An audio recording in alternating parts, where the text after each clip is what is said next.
ہم ایسے مولا کے ماننے والے ہیں جو جنت کے ضامن بھی ہیں،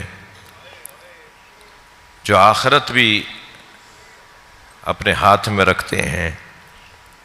سلام ہو ان باعظمت ہستیوں پر کہ اتنا کچھ کمال ہوتے ہوئے جن کے گھر کو بھی آگ لگائی جائے، جن کے مصلے کو بھی کھینچا جائے۔ جب مدینے میں امام کا جنازہ اٹھ رہا تھا تو ایک شاعر تھا اہل بیت کا چاہنے والا، اس کا نام مشاجعی لکھا ہے، حریرہ مشاجعی۔ اس نے ایک مرثیہ پڑھا اور اس مرثیے پر امام موسیٰ کاظم کی آنکھوں میں آنسو تھے۔ وہ مرثیہ یہ پڑھ رہا تھا کہ وہ آسمان آج زمین پر آ گیا جسے ہمیشہ اہل علم نے آسمان پر دیکھا۔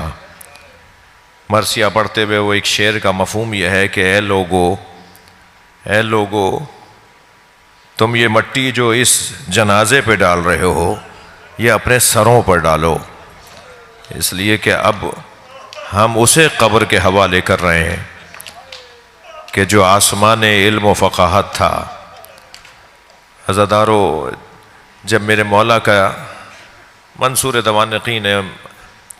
دوانقی نے امام کو زہر دیا، اذیتیں پہنچائیں، حتیٰ ایک دفعہ تو جب اسیر بنا کر لائے نا، بڑا شدید، بڑا کربناک منظر ہے کہ بادشاہ کے ہاتھ میں شراب تھی اور امام کو سپاہیوں نے پکڑا ہوا تھا، اور وہ اس نشے کی کیفیت میں کہہ رہا تھا کہ مجھے کوئی غزل سناؤ۔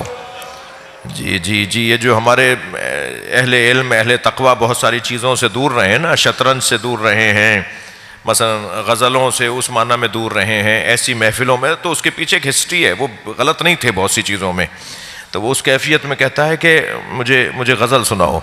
تو امام نے ایک نظم فی البدی اپنی سنائی، جس کے بعد اس کے ہاتھ پیر کانپنے لگے اور زمین پر گر گیا۔ ایسا بھی ہوا امام کے ساتھ۔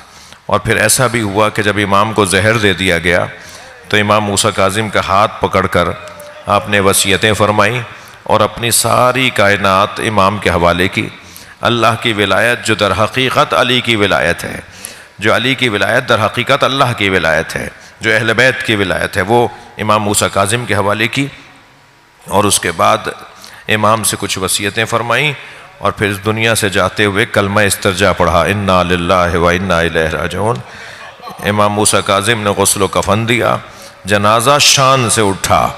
پورے مدینے کی تاریخ میں کم جنازے ہیں جس میں اتنا بڑا مجمع آیا ہو، جنہوں نے امام جعفر صادق کو کاندھا دیا۔ امام جعفر صادق کو قبر کے حوالے کیا گیا۔ میں اپنے سننے والوں سے کہوں گا کہ ذرا کچھ دیر کے لیے مدینہ چلیے۔ آج آپ کے اس امام بارگاہ میں خوب روشنی ہو رہی ہے، اور ہم مجلس کر رہے ہیں امام جعفر صادق علیہ السلام کی، جن کی قبر پہ چراغ نہیں ہے، جن کی قبر پر کوئی روشنی نہیں ہے۔ اجرکم اللہ، اجرکم اللہ۔ اللہ آپ کو کسی غم میں نہ رلائے، سوائے غم اہل بیت میں ہمیں رونے رلانے والوں میں قرار دے۔ امام کا مزار گرا دیا گیا، امام کی قبر مبارک پر کوئی دن میں سائبان نہیں ہوتا، امام کی قبر پہ رات میں کوئی چراغ نہیں ہوتا۔ اطراف میں مدینے میں امام کی قبر کے چاروں طرف بڑی بڑی بلڈنگیں ہیں اور ہر بلڈنگ میں روشنیاں جل رہی ہیں، مگر فرزند زہرا کا قبر کا چراغ گل ہے، اس قبر پر کوئی چراغ جلانے والا نہیں ہے۔ وہ وقت بہت قریب ہے کہ جب ہم اپنی آنکھوں سے امام کا مزار دیکھیں گے۔ عزادارو، جنازہ بڑی شان سے اٹھا، مگر مقتل یہ کہتا ہے، ائمہ کے مقاتل میں مقتل یہ کہتا ہے کہ جب امام موسیٰ کاظم جنازہ اٹھا رہے تھے تو آپ کی آنکھوں سے آنسو رک نہیں رہے تھے۔ تو ایک چاہنے والے نے کہا، مولا آپ جیسا صابر امام ہم نے نہیں دیکھا، آپ حوصلہ کیجئے، آپ کا گریہ مسلسل ہے۔ فرمایا مجھے منظر یاد آ رہا ہے جب ایک جنازہ کربلا کے میدان میں بغیر کفن کے چھوڑ دیا گیا، بغیر دفن کے چھوڑ دیا گیا، میں سلام کروں گا امام جعفر صادق کو، مولا ابھی آپ کے جنازے کی شبیہ تابوت امام جعفر صادق، شبیہ تابوت امام جعفر صادق کی ہم زیارت کریں گے نا، سلام ہو حسین ابن علی پر جن کا لاشا بے گور و کفن رہا، کوئی دفنانے والا نہیں تھا، وہ غریب امام جو کربلا میں 3 دن بے گور و کفن رہا۔ الا لعنت اللہ علی قوم الظالمین۔